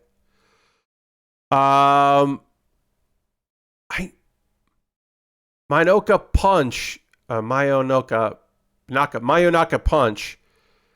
There are 2 series about VTubers or YouTubers coming together to like save their careers, and this is one of them. And I don't think I'm going to watch it. Maybe I'll watch the first episode? I don't know. One of them has magic abilities, or is a superhuman, and that's weird. So, like, that might be enough to get me to tune in to the first episode. I do not like this manga. I do not like this mob manga. I'm going to watch this show, which puts the V in VTuber, and V, I mean vampires. Sure. So this is not an isekai. This is Japan becomes a world with dungeons. So it is not an isekai. It's just different. It's just a fantasy world thing. And a guy gets a lucky card that gives him a support character who is way overpowered. I do not enjoy the manga of this. I'm probably going to skip it and not even try. It hasn't been picked up by anybody, but yeah. I am going to watch this. My dear friend, Nokotan, and I want to stress that is Deer, my dear friend, Nokotan, is some kind of weird nonsense comedy about a girl that may be a deer or an elk. And I don't know what the fuck's going on. The trailer for this is bonkers. This is a bonkers looking series. What's going on here? I can't wait to find out. Wit Studio, psyched for it. My dear friend, Nokotan. There's two wacky trailers. You're right. Antler Manga Dio. Yes. Antler Manga Dio. Sure. This is a show about cheerleaders, and a girl kicked out of the cheerleading team that starts a new cheerleader thing called the Pom Poms. PA Works is doing it. I like PA Works. Nothing about this seems interesting to me. I do like cute girls doing things, or I don't even have to say cute girls. I like doing girls.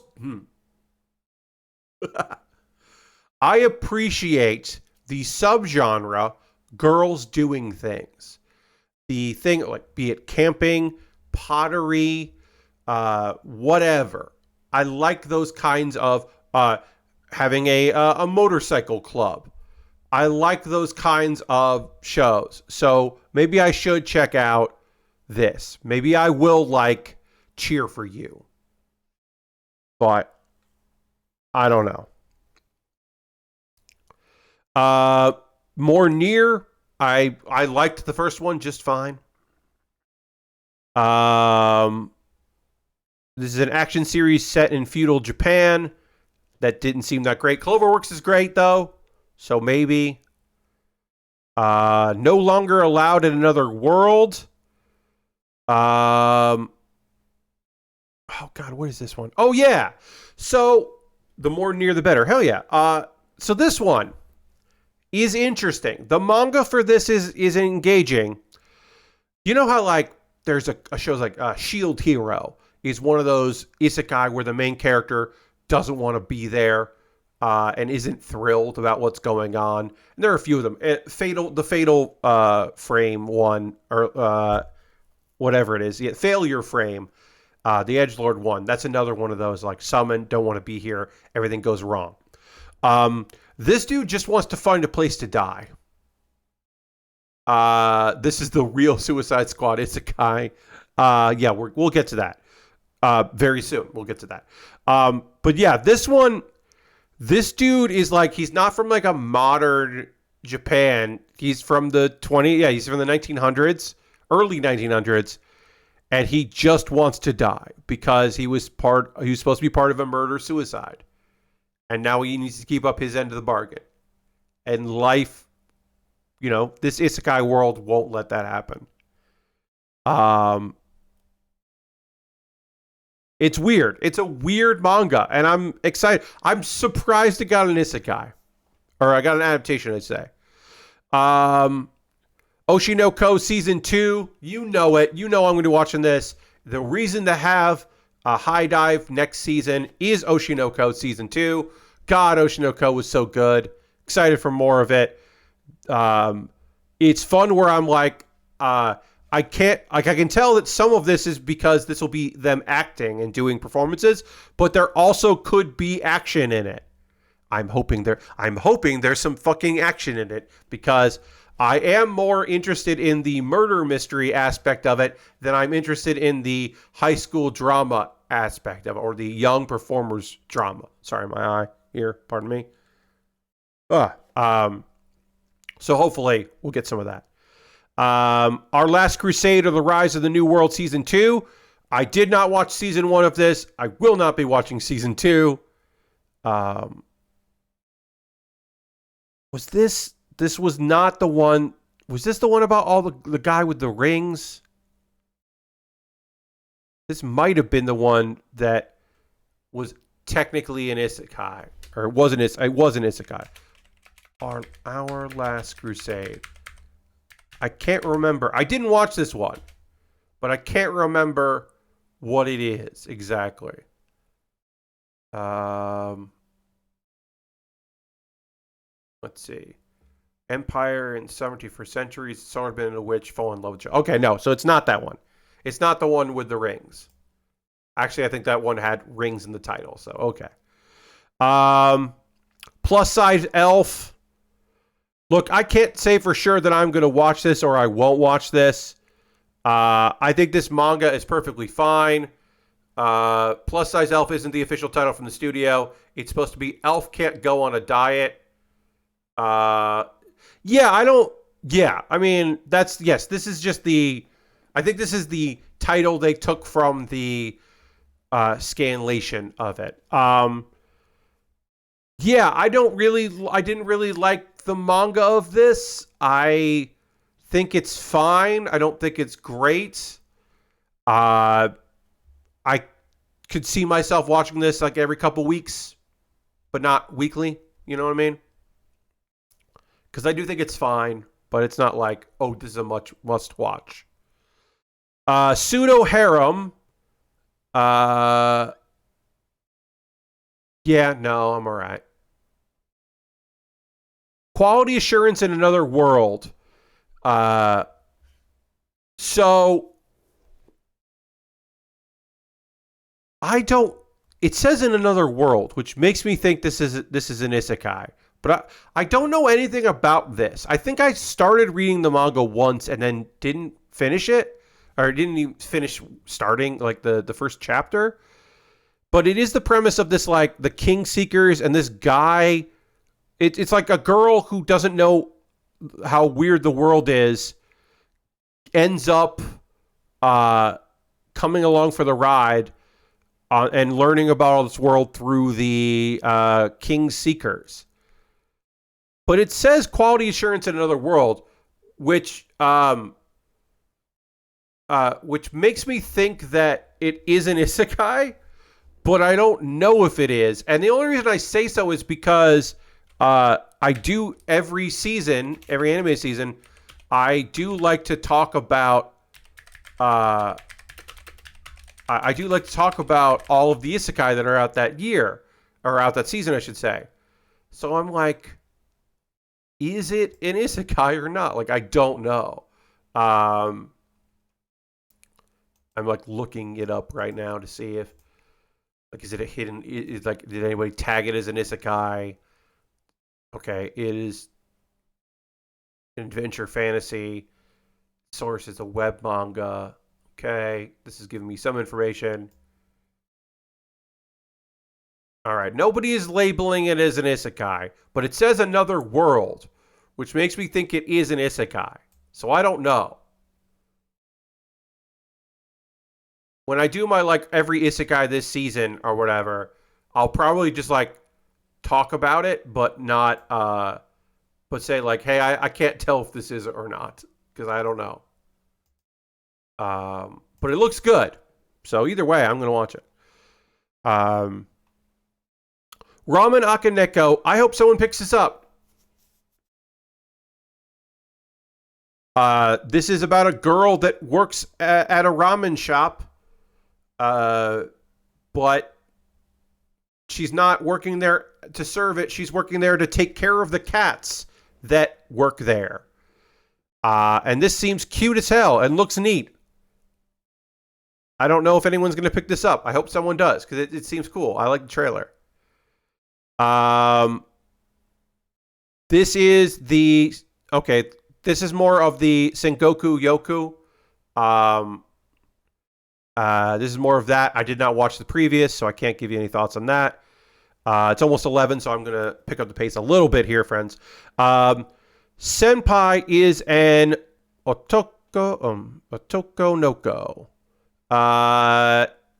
Again, this is a love triangle romance. There's so much romance here.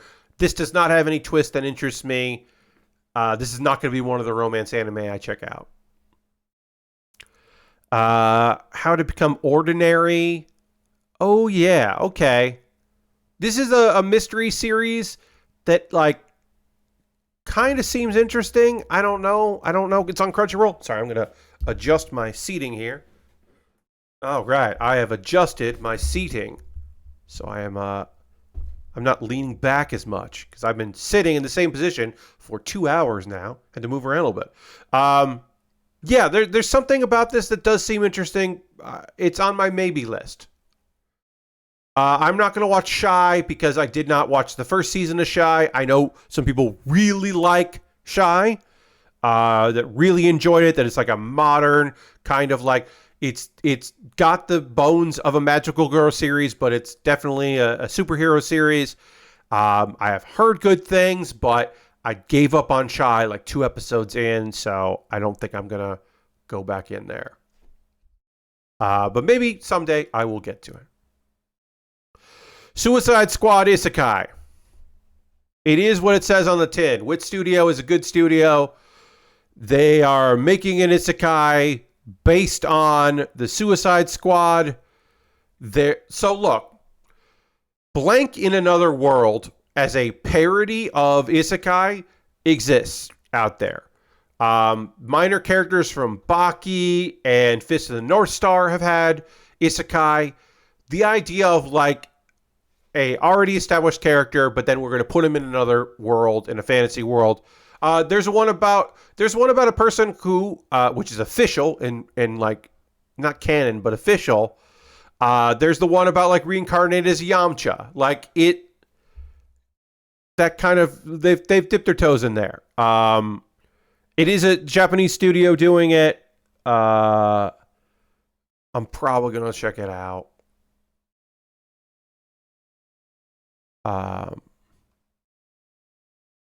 Fate of the Majority is a death game. I'm not interested. Tensei no Sakura Hime is an anime adaptation of a video game. That is an action series that I don't know anything about. But okay. Cafe Terrace and its Goddess Season 2. I grew to like this series. I did not enjoy it at first. I will be watching this.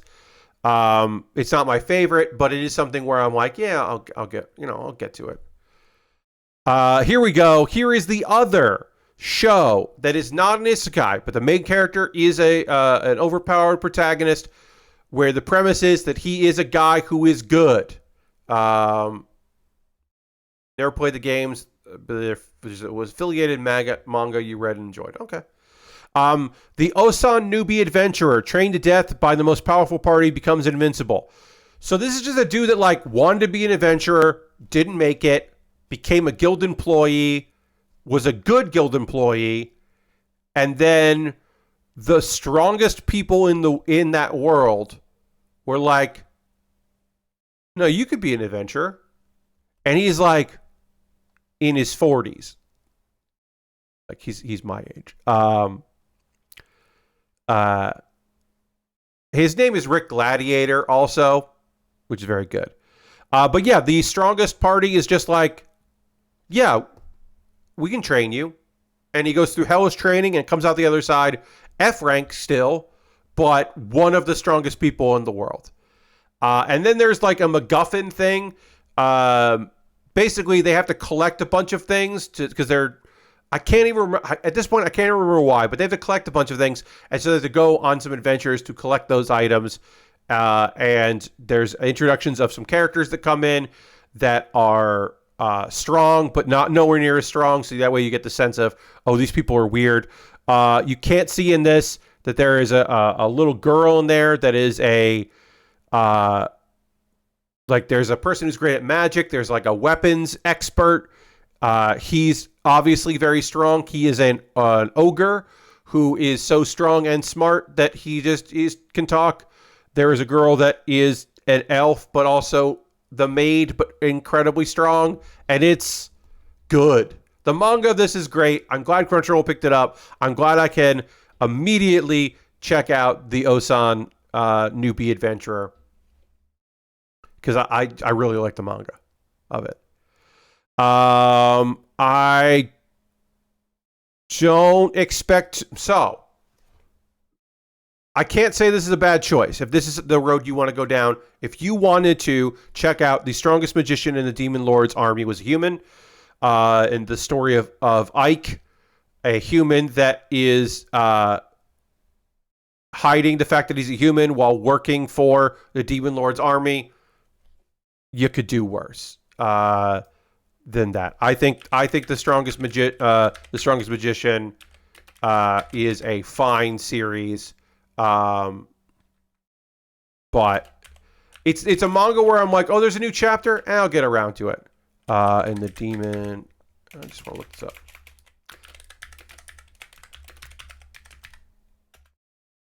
Yeah, the Strongest Magician in the Demon Lord's Army Was a Human is like, I would say like totally like serviceable. You could totally read this and like be fine. It's totally okay. I do think his mask looks cool. His demon mask looks pretty neat.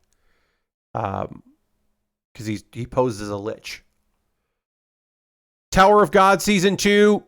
Tower of God was really good. It has been a while. I look forward to watching Tower of God Season 2. An excellent manhwa. And was it the best adaptation of the manhwa? No, but it was good. Still good. Twilight Out of Focus is the queer anime of the season. It is the, like, don't tell anyone I'm gay, and then I won't get, and then, like, respect my life and what I'm doing. It's two roommates who are like, hey, don't tell anyone I'm gay, and I won't come on to you, which is already gross. What are we talking about here? And it's just ground rules, but then things get complicated. I have heard very good things about this manga. I will probably watch this. And then we got VTuber Legend, How I Went Viral After Forgetting to Turn Off My Stream, which is the other VTuber slash YouTuber show. If Nokotan wasn't showing, this would be my choice for craziest show of the season. I'll be watching it while I'm teetotaling. I will be imbibing my favorite beverage during the run. Okay, yeah. I understand. VTuber Legend, How I Went Viral After Forgetting to Turn Off My Stream, turn off my stream, yes. Yeah, this seems kind of fun. I'll probably check it out. Crunchyroll picked it up. That's good. Yeah, I'm probably going to watch this. Why Does Nobody Remember Me in This World is an action series that has a fun twist. What if what if actual events that happened suddenly got rewritten? The hero never existed. What happens to the world? And why does one guy remember how the world was supposed to be? And it's interesting. It's an interesting premise.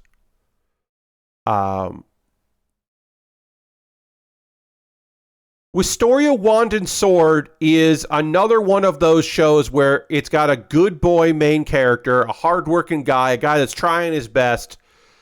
It is another one of those, like, everybody cares about magic. This dude can't use magic, so he's going to figure out how to use magic. I got really bored with this manga. I hope this is a good adaptation of it. But yeah, I didn't. The manga didn't really do anything for me, so I don't know. I'm not predisposed to check that out. Some TV shorts here, various TV shorts. We're not going to get into those. Leftovers, we already talked about all these things. Mission, My Hero Academia, Spice and Wolf, Time I Got Reincarnated as a Slime, The Fable, and Yatagarasu.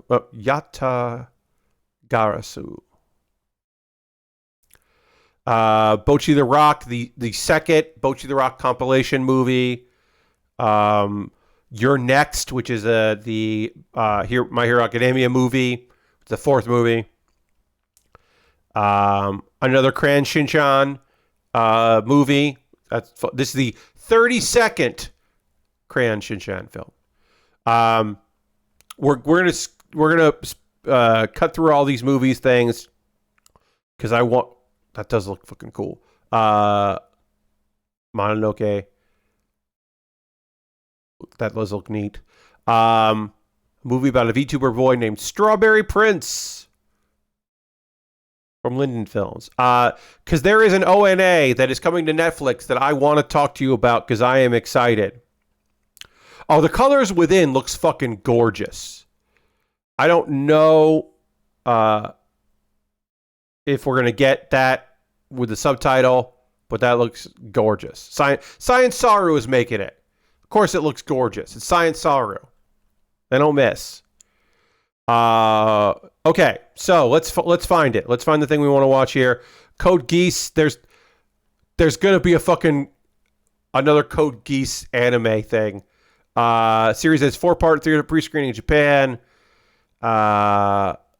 So it's coming out in theaters in Japan, and then they're breaking up the 4 movies or parts into a series. That's coming out in 2 days, but nowhere. Oh, Disney Plus. Disney Plus has it. Okay, excellent. That is a great place for that to be. And again, episodes are airing now of Dead Demons DD Destruction. It's on Crunchyroll. I still don't know what the fuck's going on with that. Okay. Oops. Extra episodes of Euphoria, which will be on the Blu-rays. More Ashura. Here it is. Coming to Netflix. From Me to You, Season 3, baby. It's fucking happening. 13 years after Season 2. We finally get to see them date. Holy shit. It's happening. If you have not watched Kimi no Toroke, From Me to You, please go back, watch these series. They're awesome. This is like, imagine that your aura is such, because you have long dark hair that you don't take care of because that's just not who you are, because you're a shy, weird girl, that people just think of you as the girl from The Ring. But then other weirdos are like, I don't know, she seems kind of nice. Oh, she's smart and very friendly. And you start making friends, and then your friends have friends, and those friends have like the sweetest, like not even a doofus. Our boy is just a good guy.